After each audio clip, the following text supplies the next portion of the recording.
Hello everyone, welcome back to the cinema. Today we're back on The Flash episode 17, Tricksters, because there's not just one, there's two of them this time. And of course the episode starts with the particle accelerator exploding, so we'll just add that right on there before we get into the episode. If you're new here and you don't know already, by episode 17, I spoil everything, so full spoilers too. So the particle accelerator goes off, okay, yeah, I'm kind of used to it. How's this episode going to start? Boom, 15 years ago, we're jumping straight into the deep end. Now I thought all of this little story about the Reverse Flash being stuck in the past and taking over Wells' body and everything that he does to stay there would happen in the episode Who is Harrison Wells, which is like 2 episodes away.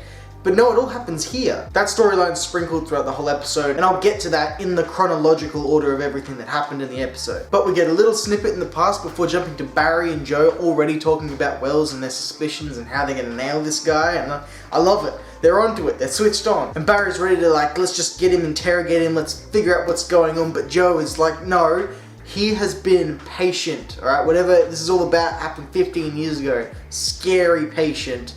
We need to be patient too, and I love it, man. Joe's coming in clutch, we're gonna win. But of course, the main plot has to be derailed by whatever thing is happening in this episode, which is the Trickster, or the new Trickster, is dropping presents on the city that are bombs. And there's this one guy that after he sees the presents that hit the ground that explode, it's all at like a park and a playground with kids and people. This guy turns around, runs so fast that he pushes over a baby's pram, and then straight after doing that trips over the pram himself. I'm playing the clip now, it's freaking amazing.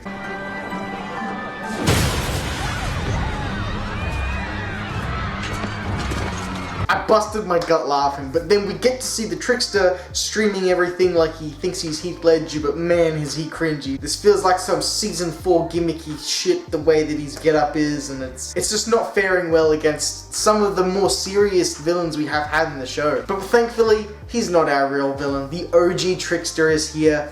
Mark Hamill, the Joker himself, is here, who also played the Trickster in the original Flash show with Barry's dad, who was the Flash in that TV show. And every scene that Mark Hamill is in, he just steals the show. It's like watching Christian Bale's Batman interact with this Flash. It's just two worlds that don't really fit right. You've got the CW soap opera and then the seriousness of Nolan, and not that Mark Hamill is being super serious, but I just think, oh, Luke Skywalker, animated Joker, it's the Joker, and I can't not see it. I've seen Mark Hamill in too many interviews to just let go of it, so he was just overpowering every scene, and he gives off enough here that it makes me really want to see a live action Joker from him. And it doesn't have to be in the new Batman movie with Rob Bat and Bat. Yes, but it could be in like an alternate universe CW thing. I want to see it. I want to see him in full makeup and to see what he could do. We then get another snippet of the past where the Reverse Flash is stopped after killing Barry's mum, takes off his mask, and it's not Harrison Wells. And I'm sure I'm not the only person that was like, who the fuck is this guy? We haven't seen this guy the whole show. Who the fuck? What? I tell you, I was bloody confused as a kid. I needed answers, and thankfully they did it all in this episode. It didn't like drag you on. So we actually get some Harrison Wells scenes in the past of actual Harrison Wells before Thorne takes over his body and Harrison's wife, and it's really explaining everything that we've been teased so far about his supposed girlfriend, wife, whatever, and Joe was looking into that episodes and episodes ago. Beside all that, look, Hamill was really the star of this episode. He really sticks out and he does a great job.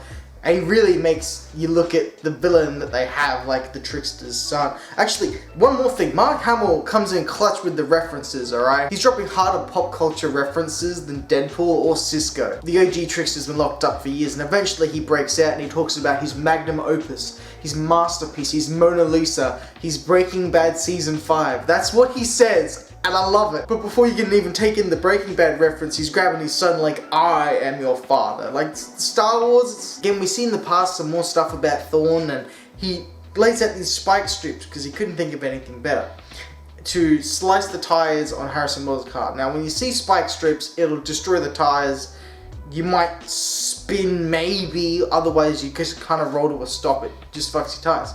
Well, the tires pop, then Harrison Wells is swerving it like this and that, and he flips the car all on his own, alright? Yeah, the spikes are on Thorn, but that was on you, Harrison. Sorry if I'm jumping back and forth a bit, or if it's a bit confusing at all. This is how the episode was, and I'm just trying to keep to chronologically what my notes were and things I did want to talk about when I did this. We get a lot of Barry not knowing if he can really trust Wells this episode, and Wells being as shady as he possibly can. It's like, they're trying to both act as guilty as they can about what they're really feeling, but they're both saying, no, it's fine, and I perfectly trust you. Only in the CW could you get away with how guilty they're looking. But Joe gives some pep talks. He's like, hey man, your real power isn't that you're really fast, but that you can see the best in people. And you know, Joe, he coming in, he's being the daddest dad that ever dadded. The Trickster has a plan that there's a bomb, but there isn't really a bomb, and that's when young Trickster breaks out the OG Trickster, and then they have a plan, and they attach a bomb. They like bombs, these guys. There's a lot of bombs in this episode. They attach a bomb to the Flash, and they're like, hey, you ever seen the movie Speed with Keanu Reeves? Yeah, nah, you gotta run, man.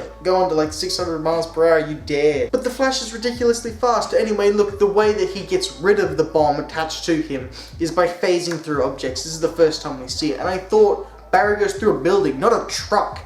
And the truck looks like it's explosive material truck oil, like propane, and he phases through and drops the bomb off on the other side of the truck. Like that whole truck should go up, right? And Barry only phases through it because Thorn talks him through exactly how to do it, and he talks about it as if it's experience, and that really lets Barry on later on that Wells is the man in yellow. He's talking like it was experience. The Trickster, when he leaves prison, also takes Barry's dad as a hostage, so there's a bit more layers to the stakes as well. Barry saves his dad, he stops the Tricksters, everything seems to be good. When Barry saves his dad, he takes his mask off, and his dad knows, and they hug it out.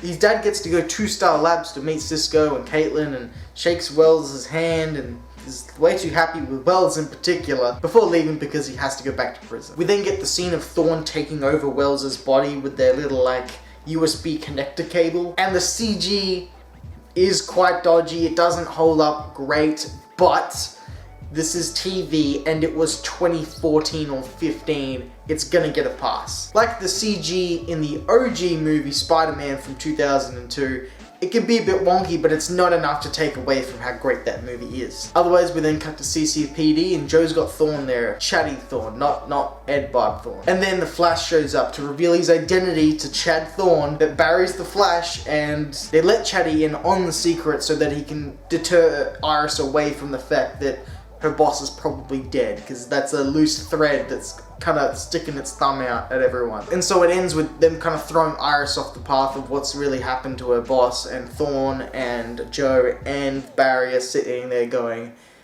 yeah, he was talking from past experience. Somehow, some way, Wells is behind this, and let's crack down on this guy. And that was episode 17 of The Flash. What did you think? I think this was a great episode. Mostly, Mark Hamill really just steals the show here, and then the main plot underneath is trickling along. It's not just halting completely for something else. So overall, I thought it was a pretty good episode. If this is something you like seeing, consider subscribing or dropping a like on the video. I really appreciate it.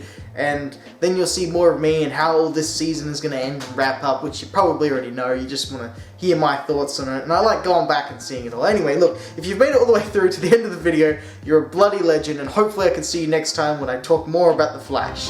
See you guys.